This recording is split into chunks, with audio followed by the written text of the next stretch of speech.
Package করা পানীয় জলকে নিরাপদ, গন্ধহীন এবং স্বাস্থ্যসম্মত করার জন্য একাধিক পরিশোধন পর্যায়ের মাধ্যমে বিশুদ্ধ করা হয়। বোরওয়েল পৌর সরবরাহ বা ভূপৃষ্ঠের উৎস থেকে সংগৃহীত কাঁচা জল সংরক্ষণ করা হয় এবং বায়ুচক্র, জমাটকরণ, বালি পরিস্রাবন, সক্রিয় কার্বন পরিস্রাবন, কোমলকরণ এবং মাইক্রন পরিস্রাবনের মাধ্যমে পরিশোধন করা হয়। মূল পরিশোধন পর্যায়টি হল রিভার্স অসমোসিস যা জলে দ্রবীভূত লবণ, ভারী ধাতু, ব্যাকটেরিয়া, ভাইরাস, ফ্লোরাইড এবং রাসায়নিক দূষক অপসারণ করে। ইউভি জীবাণুমুক্তকরণ এবং ওজোনাইজেশন চূড়ান্ত জীবাণুমুক্তকরণ নিশ্চিত করে। উন্নত স্বাদের জন্য এতে খনিজ পদার্থ পুনরায় যোগ করা হতে পারে। এরপর জল স্টেইনলেস স্টিলের ট্যাঙ্কে সংরক্ষণ করা হয় এবং তারপর বোতল ধোয়া, ভরা, ছিপি লাগানো, লেবেল লাগানো এবং প্যাকেজিং করা হয়।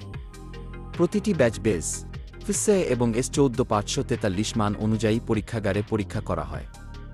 আধুনিক প্ল্যান্ট